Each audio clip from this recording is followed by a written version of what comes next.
Hello student, तपोभूमि academy के इस online teaching platform पर आप सभी का स्वागत है। हमारा जो विषय चल रहा है वह चल रहा है यूजीसी नेट में पेपर फर्स्ट के सिलेबस को हम देख रहे हैं। यह जो लेक्चर हैं, जो भी स्टूडेंट दिसंबर 2026 का यूजीसी नेट का एग्ज़ाम देने वाले हैं, उन सभी के लिए बहुत ही ज़्यादा इम्पोर्टेंट होने वाला है। इसलिए लेक्चर को बहुत अच्छे से देखना है, समझना है टॉपिक को, और जो परिभाषा जो एग्जाम्पल हम बता रहे हैं उनसे कनेक्ट करना है और नोट्स बनाते हुए भी चलना है। ठीक है, हमारी जो यूनिट चल रही है पेपर फर्स्ट में वह चल रही है शिक्षण अभिवृत्ति या टीचिंग एप्टीट्यूड। आज हमारा इसमें लेक्चर 4 है।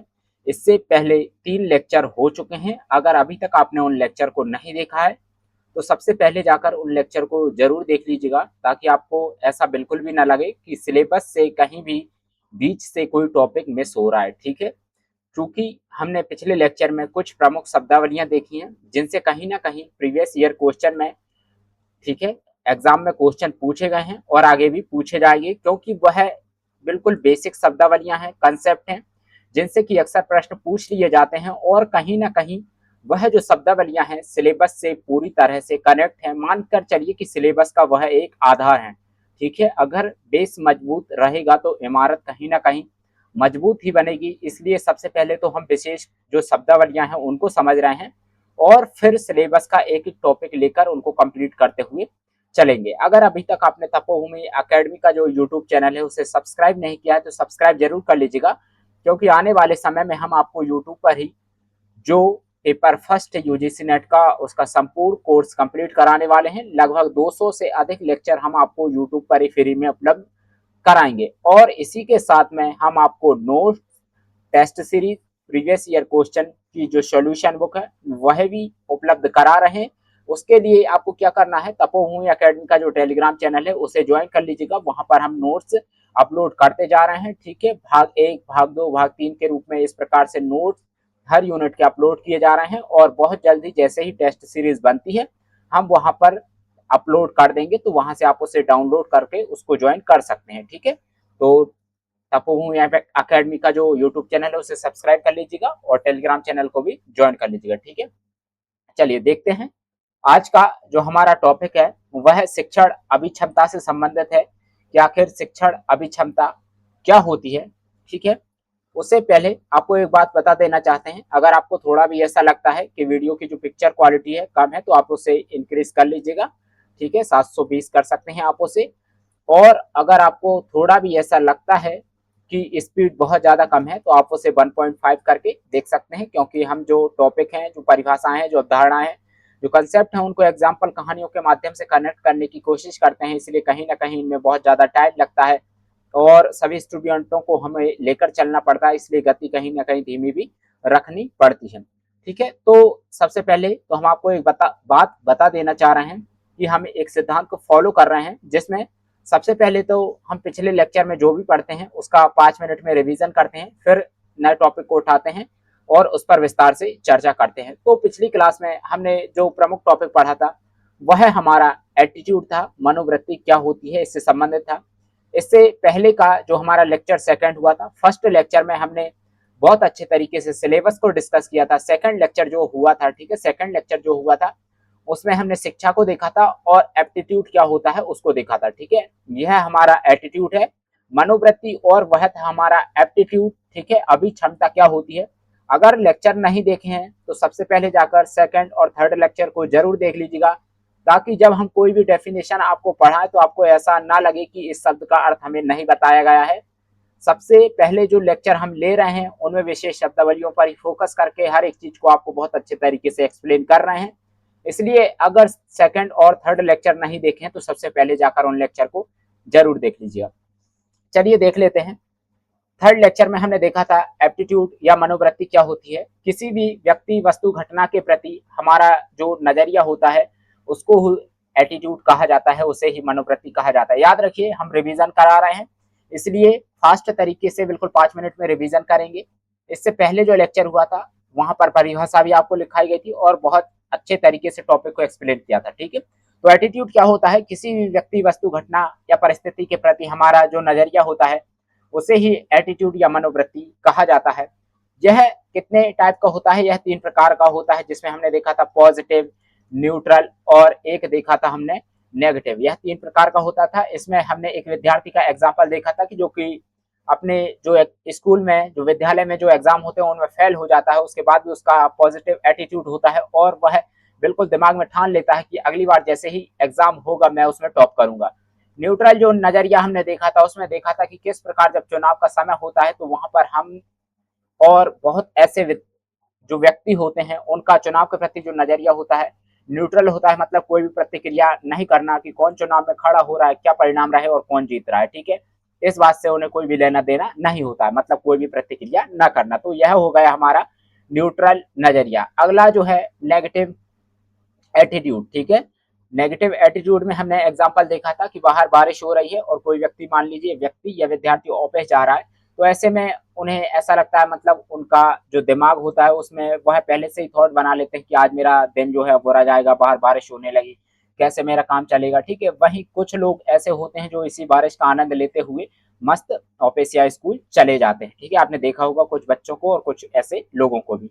तो इसमें हमने देखा था नेगेटिव नजरिए को। ठीक है, तो तीनों एग्जाम्पल के माध्यम से आपको एटीट्यूड वाला जो टॉपिक है बहुत अच्छे तरीके से समझ आ गया होगा।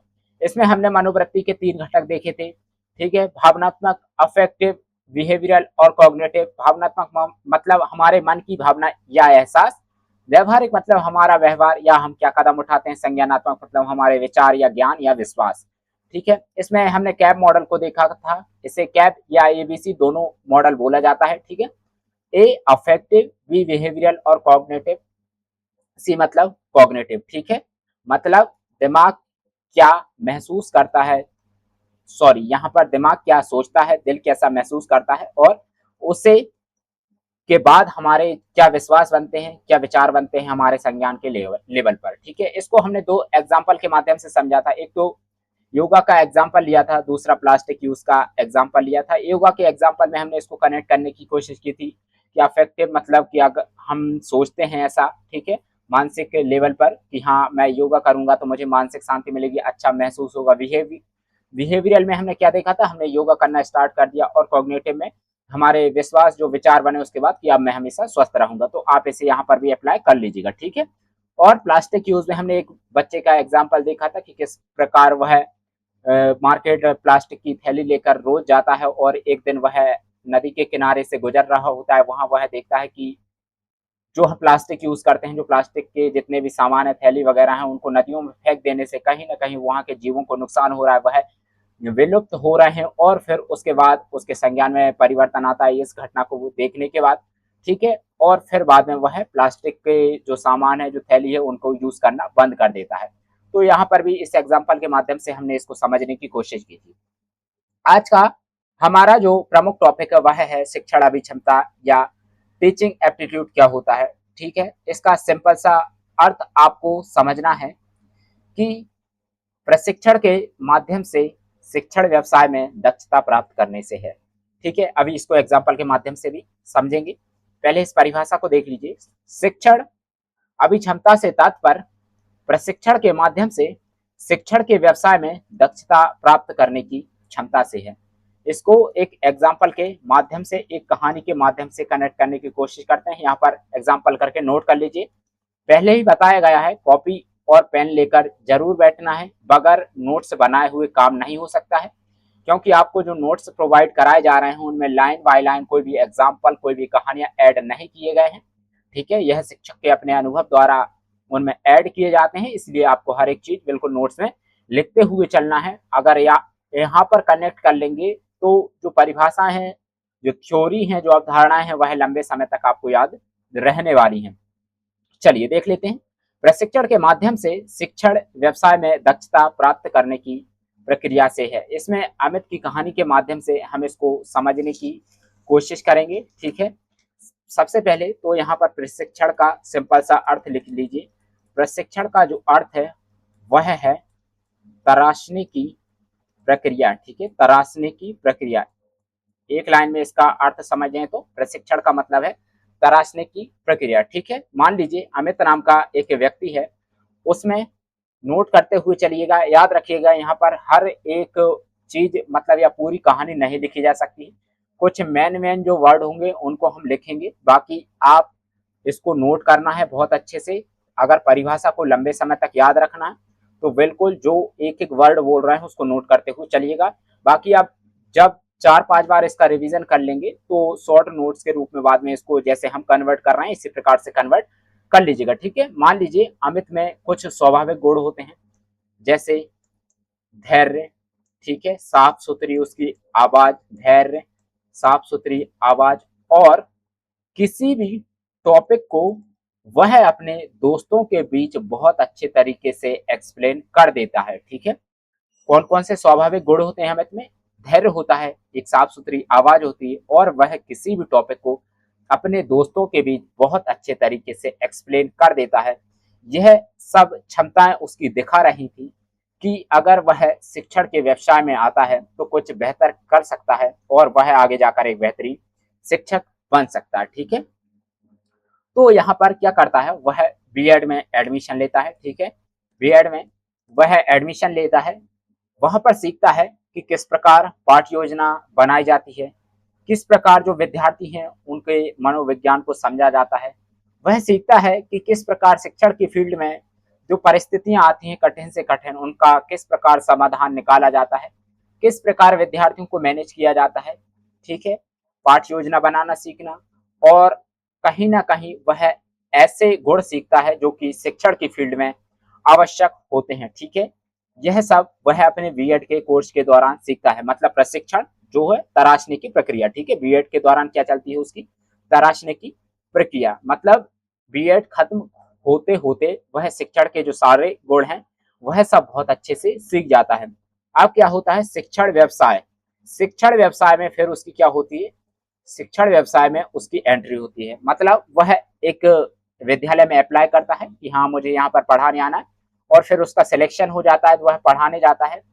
तो वहां पर बहुत अच्छे अच्छे कहानियों और एग्जाम्पल के माध्यम से विद्यार्थियों को हर एक टॉपिक बहुत अच्छे तरीके से एक्सप्लेन करता है, समझाने की कोशिश करता है, और विद्यार्थी भी उसे अच्छा रिस्पॉन्स देते हैं, ठीक है। इससे उसे और ज्यादा मोटिवेशन मिलता है और वह आगे जाकर बहुत अच्छा और एक दक्ष कुशल मतलब एफिशिएंट शिक्षक बनता है। उम्मीद है आपको यह परिभाषा इस एग्जाम्पल के माध्यम से बहुत अच्छे तरीके से समझ आ गई होगी। अगर नहीं आई है तो फिर से एक बार क्लास को देख लीजिएगा, बहुत अच्छे तरीके से समझ आ जाएगी, ठीक है। एक और एग्जाम्पल के माध्यम से इसको समझने की कोशिश करते हैं। पहले इसको पूरा क्लियर कर देते हैं, ठीक है, पूरा क्लीन कर देते हैं, फिर इसी में समझने की कोशिश करते हैं। तो आपको भी नोट करते हुए चलना है, 2 एग्जाम्पल याद रहेंगे तो परिभाषा बहुत अच्छे तरीके से समझ आ जाएगी। बाकी उम्मीद है कि फर्स्ट जो एग्जाम्पल बताया है हमने अमित की कहानी का, वहां पर शॉर्ट में ऐड कर लीजिएगा तो समझ आ जाएगी। मान लीजिए एक लड़का है, ठीक है, मान लीजिए कि एक लड़का है जिसमें कुछ स्वाभाविक गुण हैं, वह फिट है, पूरी तरीके से स्वस्थ है, तेज रफ्तार से दौड़ सकता है, ठीक है, तेज रफ्तार से गेंद फेंक सकता है, और अनुशासन के साथ बहुत अच्छी बॉलिंग करता है, ठीक है। तो फिर क्या होता है, प्रशिक्षण, ठीक है, प्रशिक्षण के माध्यम से शिक्षण व्यवसाय। यहाँ पर हम शिक्षण की फील्ड में जो परिभाषा थी वह हमने अमित की कहानी के माध्यम से समझ ली है। बाकी अन्य जगह भी इस परिभाषा को अप्लाई कर सकते हैं, उसको हम क्रिकेट के एक एग्जाम्पल के माध्यम से समझाने की कोशिश कर रहे हैं। मान लीजिए एक लड़का होता है, ठीक है, उसमें कुछ स्वाभाविक गुण होते हैं, जैसे वह तेज रफ्तार से दौड़ लेता है, अनुशासन के साथ बॉलिंग करता है, उसका निशाना बिल्कुल सटीक होता है। तो उसको एक कोच के पास भेजा जाता है, वहां पर वह उसे प्रशिक्षण देते हैं, उसे सही रणनीतियां सिखाते हैं कि किस प्रकार सही दिशा में और किन टेक्निक के साथ बॉलिंग की जाती है, वह वहां पर सीखता है, और आगे जाकर वह एक बहुत अच्छा बॉलर बनता है और अपनी टीम को मैच जिताता है, ठीक है। तो क्या हुआ, प्रशिक्षण लिया उसने और आगे जाकर वह एक दक्ष कुशल या एफिशिएंट बॉलर बन जाता है। तो इसको 2 एग्जाम्पल के माध्यम से हमने बहुत अच्छे तरीके से समझ चुके हैं। याद रखिएगा, एक बहुत अच्छी लाइन बोल रहे हैं, उसको नोट कर लीजिएगा, क्योंकि कहीं ना कहीं परीक्षा में पूछी जा सकती है, ठीक है। अभिक्षमता एक बीज की तरह है। क्या, अभिक्षमता एक बीज की तरह है, यदि बीज अच्छा है मतलब एप्टीट्यूड अच्छा है तो उसे खाद और पानी देकर, मतलब प्रशिक्षण देकर, ठीक है, उसे खाद और पानी देकर एक बेहतर वृक्ष बनाया जा सकता है, मतलब कुशल या एफिशिएंट व्यक्ति बनाया जा सकता है। तो इस लाइन को नोट कर लीजिएगा, ठीक है। संपूर्ण जो परिभाषा है उसका सार हमने आपको जो लाइन बताई है उसमें समाया हुआ है, तो आप इसे नोट कर सकते हैं। चलिए, शिक्षण अभिक्षमता की परिभाषा को हमने बहुत अच्छे तरीके से एग्जाम्पल के माध्यम से समझ लिया है। अब शिक्षण से संबंधित कुछ महत्वपूर्ण परिभाषाएं हैं जो कि एग्जाम में पूछी गई हैं और आगे भी पूछी जाएंगी। याद रखिए, डायरेक्ट कोई परिभाषा नहीं पूछी जाती है, उसके एप्लीकेशन से परिभाषा पूछी जाती है। बाकी कहीं ना कहीं जो इनमें जो महत्वपूर्ण शब्द होते हैं उनको यूज करके और मनोवैज्ञानिक या शिक्षा शास्त्री का नाम देकर पूछा जा सकता है कि निम्नलिखित में से किस शिक्षा शास्त्री या मनोवैज्ञानिक ने अपने सिद्धांत या अवधारणा में प्रमुख शब्दों या तत्वों का यूज किया है। तो ऐसी परिभाषाएं पूछी गई हैं और आगे भी पूछी जाएंगी। यहाँ पर हम बहुत सारी परिभाषाओं को समझने वाले हैं, हर एक को एग्जाम्पल के तरीके से अप्लाई करके देखने वाले हैं, ठीक है। पहली जो हमारी परिभाषा है जॉन डीवी जी की है। शिक्षण ऐसी परिस्थितियों का निर्माण एवं संचालन है जिसमें विद्यार्थी अपने प्रयास एवं पहल के माध्यम से ज्ञान और कौशल प्राप्त करते हैं। इसमें एक एग्जाम्पल लेंगे हम, मृदा अपरदन एवं मृदा संरक्षण। एग्जाम्पल आपको यहीं पर नोट कर लेना है, परिभाषा के नीचे नोट्स बनाते हुए चलना है।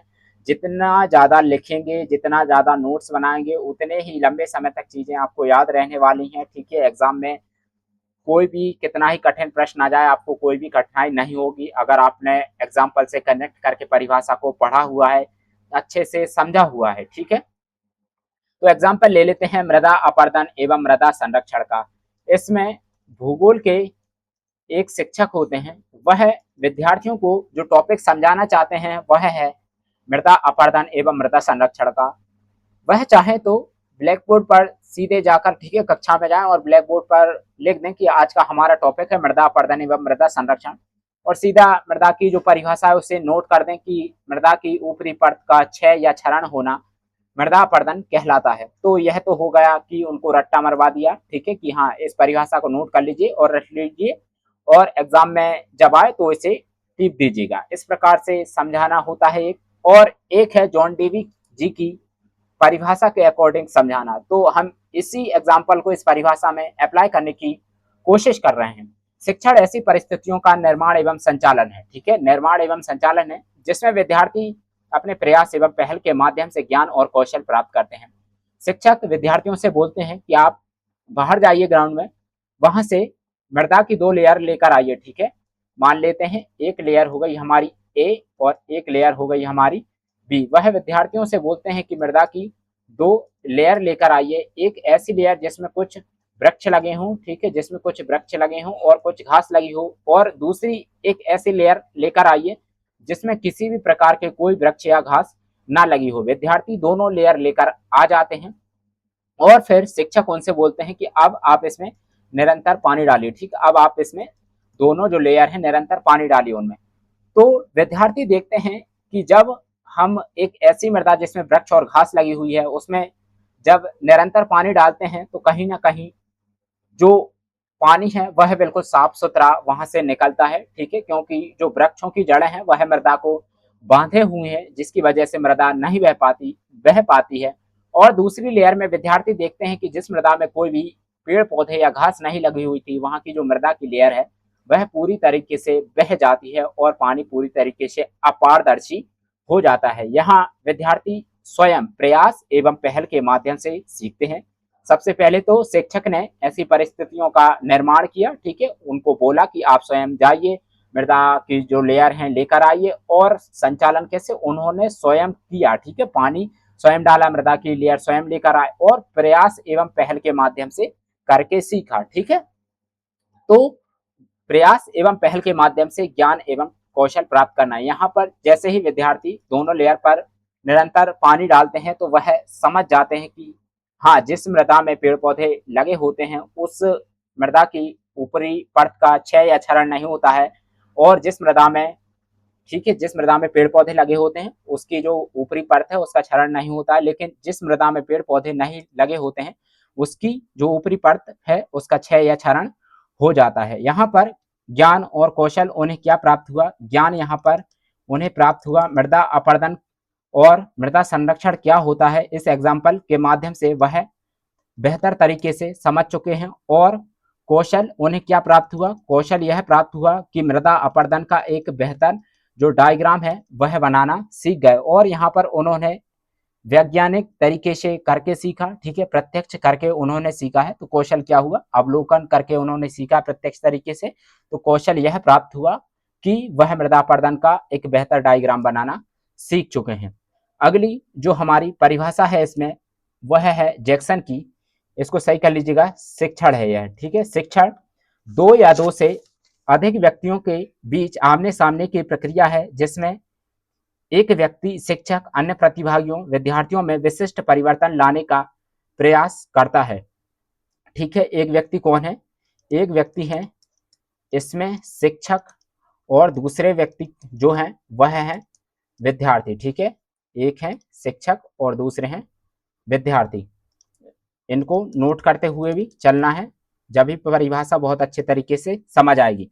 पहला है शिक्षक दो या दो से अधिक शिक्षण दो या दो से अधिक व्यक्तियों के बीच आमने सामने की प्रक्रिया है। मतलब जो शिक्षक हैं और जो विद्यार्थी हैं वह एक ही कक्षा में है, ना कि अलग अलग बैठे हुए हैं, ठीक है। बाकी ऑनलाइन के समय में आज तो ऐसा होता है कि शिक्षण किसी भी रूम से विद्यार्थियों तक शिक्षा ऑनलाइन प्लेटफॉर्म के माध्यम से, डिजिटल या स्मार्ट बोर्ड के माध्यम से, या फिर अन्य जो ऑनलाइन प्लेटफॉर्म है यूट्यूब वगैरह या फिर अन्य ऐप के माध्यम से पहुंचा पा रहे हैं। तो ऐसे में शिक्षा का बहुत अधिक विस्तार हुआ है। लेकिन हम इस एग्जाम्पल को एक कक्षा के संदर्भ में समझने की कोशिश कर रहे हैं कि शिक्षण दो या दो से अधिक व्यक्तियों के बीच आमने सामने की प्रक्रिया है। मान लेते हैं कि शिक्षक और विद्यार्थी एक ही कक्षा में उपस्थित हैं, ठीक है, जिसमें एक व्यक्ति शिक्षक अन्य प्रतिभागियों विद्यार्थियों में विशिष्ट परिवर्तन लाने का प्रयास करते हैं, ठीक है।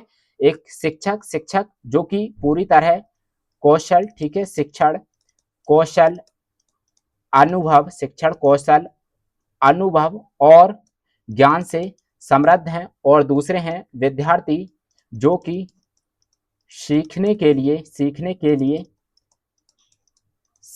लिए तैयार हैं, ठीक है, सीखने के लिए तैयार हैं। यहाँ पर एक भूगोल के शिक्षक होते हैं, वह एक एग्जाम्पल कौन सा है? पृथ्वी की आंतरिक संरचना। एग्जाम्पल है पृथ्वी की आंतरिक संरचना। इसके माध्यम से इस परिभाषा को समझने की कोशिश करते हैं। एग्जाम्पल है पृथ्वी की आंतरिक संरचना, ठीक है। आमने सामने की प्रक्रिया कैसी है कि शिक्षक होते हैं विद्यार्थियों को ग्लोब के माध्यम से पृथ्वी की आंतरिक संरचना समझाने की कोशिश करते हैं। और जब वह समझा देते हैं तो ऐसे में विद्यार्थी प्रश्न पूछते हैं और शिक्षक उनका उत्तर देते हैं। और शिक्षक को यह बात समझ आ जाती है कि हाँ, विद्यार्थियों को यह टॉपिक पूरी तरीके से समझ आ रहा है। एक जो शिक्षक हैं, ठीक है, प्रतिभागी हैं, इसमें कितने प्रतिभागी हैं? दो प्रतिभागी हैं। एक शिक्षक जो कि अपने ज्ञान कौशल और अनुभव से समृद्ध हैं, और एक विद्यार्थी हैं जो कि सीखने के लिए तत्पर हैं, ठीक है। अगला है विशिष्ट परिवर्तन लाने का प्रयास करते हैं। विशिष्ट परिवर्तन यहाँ पर तीन प्रकार का हो सकता है। एक होता है ज्ञानात्मक लेवल पर, एक होता है कौशलात्मक लेवल पर, और एक होता है अभिवृत्ति के लेवल पर, ठीक है, नॉलेज और हमारा क्या हो गया, स्किल और एप्टीट्यूड। तीन लेवल पर विशिष्ट परिवर्तन लाने का प्रयास करते हैं। ज्ञानात्मक परिवर्तन क्या हुआ? यहाँ पर विद्यार्थी अब समझ पाते हैं कि कोर में पूरी तरीके से जो पृथ्वी है, ठीक है, ठोस नहीं है, कहीं ना कहीं उसके भीतर लावा का प्रवाह हो रहा है। तो ज्ञानात्मक परिवर्तन उन्हें क्या ज्ञान प्राप्त हुआ? मतलब उन्हें यह ज्ञान प्राप्त हुआ कि पृथ्वी की आंतरिक संरचना पूरी तरीके से ठोस नहीं है, कहीं ना कहीं कोर में लावा का प्रवाह हो रहा है। कौशलात्मक परिवर्तन क्या हुआ? अब वह पृथ्वी की आंतरिक संरचना का एक बेहतर तरीके से डायग्राम बनाना सीख चुके हैं। अभिवृत्ति में या एप्टीट्यूड में किस प्रकार का परिवर्तन हुआ? विद्यार्थी अब भूकंप एवं ज्वालामुखी जैसी घटनाओं का जो वर्णन है, जो अब अंधविश्वास के संदर्भ में नहीं करते हैं, बल्कि उन्हें अब यह पता चल चुका है कि पृथ्वी के भीतर जो है प्लेटों का निरंतर संचलन हो रहा है, ठीक है, लावा के प्रवाह के कारण प्लेटों का निरंतर संचलन हो रहा है, जिसके कारण भूकंप एवं ज्वालामुखी जैसी घटनाएं आती हैं। तो अभिवृत्ति में उनकी बिल्कुल पॉजिटिव परिवर्तन हुआ। तो उम्मीद है आपको यह परिभाषा इस पृथ्वी की आंतरिक संरचना के एग्जाम्पल के माध्यम से बहुत अच्छे तरीके से समझ आ चुकी होगी। अगर नहीं आई है तो एक बार फिर से क्लास को देख लीजिएगा, तो फिर से आपको समझ आ जाएगी, ठीक है। अगली जो परिभाषा है वह है हफ एवं डंकन की। क्या कहते हैं, हप एवं डंकन ने शिक्षण के संगठनात्मक पक्ष का विश्लेषण किया है। उनके अनुसार शिक्षण प्रक्रिया में पाठ्यक्रम, नियोजन चरण, शिक्षण चरण तथा मूल्यांकन चरण शामिल होते हैं। ठीक है, तो कौन कौन से चरण शामिल होते हैं? सबसे पहले तो इनको नोट कर लीजिए, क्वेश्चन किस प्रकार का पूछा जाता है उसको भी यहाँ पर बना लीजिए। क्वेश्चन यहाँ पूछा जा सकता है कि हप एवं डंकन ने जो अवधारणा दी उसमें निम्नलिखित में से कौन कौन से चरण शामिल है, उसमें आपको ऑप्शन दिए जा सकते हैं। पहला पाठ्यक्रम, दूसरा नियोजन चरण, तीसरा शिक्षण चरण, चौथा मूल्यांकन चरण, या फिर इनका अनुक्रम भी पूछा जा सकता है। प्रीवियस ईयर क्वेश्चन जाकर देखिए, वहां पर इस प्रकार के क्वेश्चन बहुत सारे पूछे गए हैं, खासकर उनके अनुक्रम पर क्वेश्चन पूछा ही जाता है। चलिए, सबसे पहले इन्होंने किस चरण की बात की है? पाठ्यक्रम। ठीक है, पाठ्यक्रम, सबसे पहले पाठ्यक्रम वह शुरुआती बिंदु होता है जहां पर यह तय करना होता है कि कक्षा में जाकर कौन सा टॉपिक पढ़ाया जाएगा। ठीक है, पाठ्यक्रम वह शुरुआती बिंदु होता है, या फिर सिंपल सा अर्थ समझिए, उद्देश्य का निर्धारण करना। मान लीजिए पाठ्यक्रम का निर्धारण हम कर लेते हैं, भारत की नदियां। ठीक है, भारत की नदियां, मान लीजिए यह पाठ्यक्रम का हमने निर्धारण कर चुके हैं। तो पाठ्यक्रम क्या होगा? पाठ्यक्रम वह शुरुआती बिंदु होता है जहां शिक्षक यह तय करते हैं कि कक्षा में जाके उनको क्या पढ़ाना है, या यहाँ पर उद्देश्य तय करना होता है। तो पाठ्यक्रम क्या हो गया? भारत की नदियां। अगला जो इसमें है नियोजन चरण।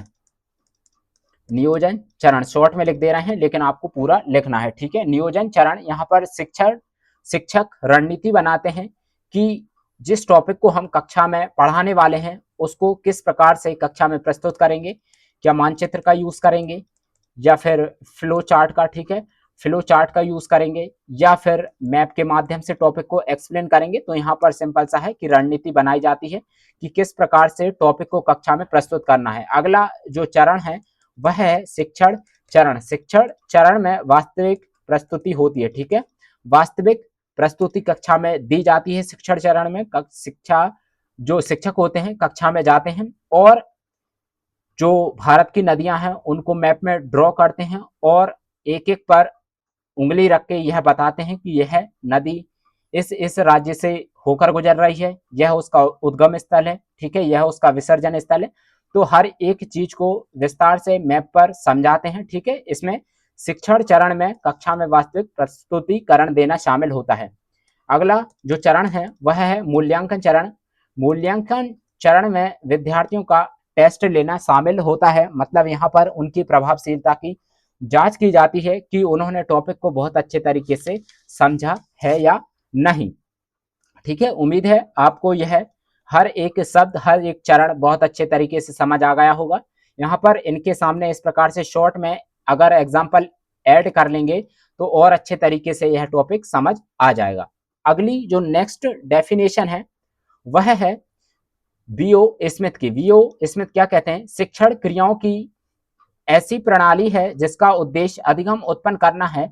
इसमें शिक्षक, उद्देश्य तथा ऐसी परिस्थितियां शामिल होती हैं जिनमें कुछ कारकों पर शिक्षक का नियंत्रण नहीं होता है, जबकि कुछ कारकों को वह शिक्षण तकनीकों एवं रणनीतियों के द्वारा परिवर्तित कर सकता है। ठीक है, चलिए इसको एग्जाम्पल के माध्यम से समझने की कोशिश करते हैं। इसमें एक एग्जाम्पल है साइंस का, एक एग्जाम्पल है प्रकाश का परावर्तन। प्रकाश का परावर्तन। एक विज्ञान के शिक्षक होते हैं, वह विद्यार्थियों को समझाना चाहते हैं प्रकाश का परावर्तन। ठीक है, सबसे पहले तो परिभाषा को एक लाइन पढ़िए। शिक्षण क्रियाओं की ऐसी प्रणाली है जिसका उद्देश्य अधिगम उत्पन्न करना है। ठीक है, मतलब करके विद्यार्थियों को सिखाना है ताकि वह करके स्वयं सीख सकें और उसे लंबे समय तक याद रखें। इसमें पहला तो क्या है? शिक्षक। इसमें कौन कौन शामिल है? शिक्षक शामिल है। दूसरा उद्देश्य शामिल है, उद्देश्य हमने भी तय कर चुके हैं। उद्देश्य क्या है? प्रकाश का परावर्तन समझाना। और अगला शामिल क्या है? परिस्थितियां इसमें शामिल है। ठीक है, परिस्थितियां मतलब कक्षा का वातावरण हो गया हमारा। नोट करते हुए चलिए, कक्षा का वातावरण और विद्यार्थियों को प्रयोग करके सिखाना। ठीक है, जिससे विद्यार्थी प्रश्न पूछें और उनके प्रश्नों का उनको बेहतर तरीके से जवाब मिल सके। ठीक है, तो यहाँ पर वह एग्जाम्पल के माध्यम से विद्यार्थियों को बताते हैं कि जिस प्रकार प्रकाश का परावर्तन, ठीक है, आप घर में जब आईना देखते हैं तो उसमें जो प्रकाश रिफ्लेक्टिव होके, ठीक है, परावर्तित होके जब आपके पास पहुंचता है तो वह कहीं ना कहीं प्रकाश के परावर्तन का ही उदाहरण है, जिसके माध्यम से आप स्वयं को उस मिरर में देख पाते हैं। तो वह उनको इस एग्जाम्पल के माध्यम से समझाने की कोशिश करते हैं, जिसमें कुछ कारकों पर शिक्षक का नियंत्रण नहीं होता है, जैसे आसपास का जो शोर हो गया। मान लीजिए कि कोई विद्यालय एक हाईवे के सामने, ठीक है, हाईवे के रोड पर एक विद्यालय है, तो आसपास के जितने भी वाहन गुजरते हैं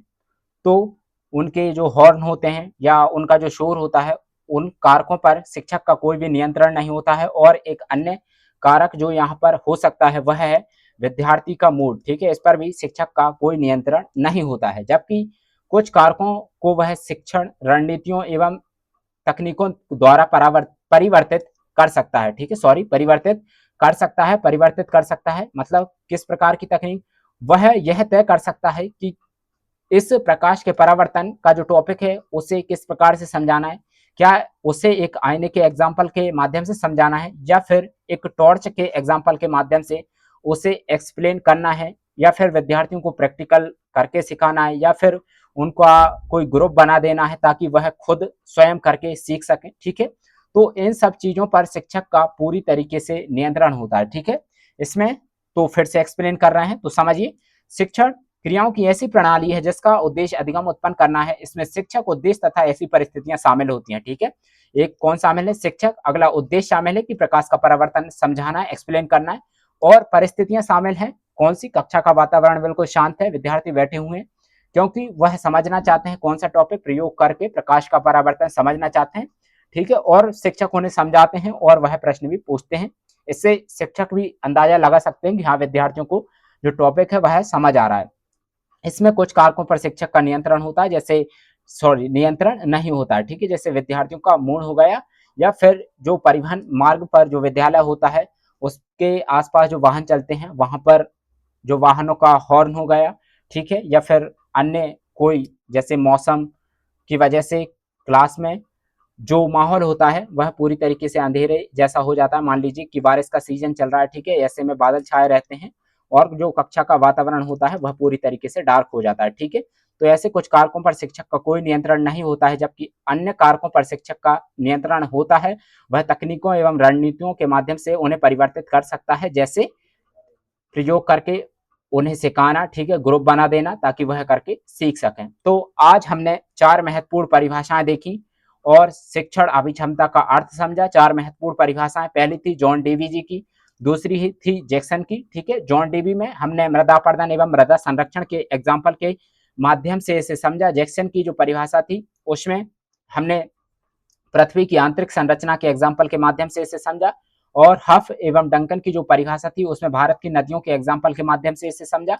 और बी.ओ. स्मिथ की जो परिभाषा थी उसमें हमने प्रकाश के परावर्तन के एग्जाम्पल के माध्यम से इन परिभाषाओं को समझने की बहुत अच्छे से कोशिश की है, ठीक है। उम्मीद है आपको यह परिभाषाएं बहुत अच्छे तरीके से समझ आ गई होंगी। अगर नहीं आई है समझ तो फिर से एक बार क्लास को देख लीजिएगा, बेहतर तरीके से समझ आ जाएंगी। और बाकी और भी अन्य जो परिभाषा है, जिसमें सुकरात हो गए, हमारे स्वामी विवेकानंद हो गए, महात्मा गांधी हो गए, और अन्य भी जो रविंद्रनाथ टैगोर जी हैं, ठीक है, जिन्होंने कहा था कि विद्यार्थियों को प्राकृतिक वातावरण में शिक्षा दी जानी चाहिए ताकि प्रकृति से वह कहीं ना कहीं कनेक्ट रह सके, ठीक है। तो यह जो परिभाषा थी वह रविंद्रनाथ टैगोर जी की थी।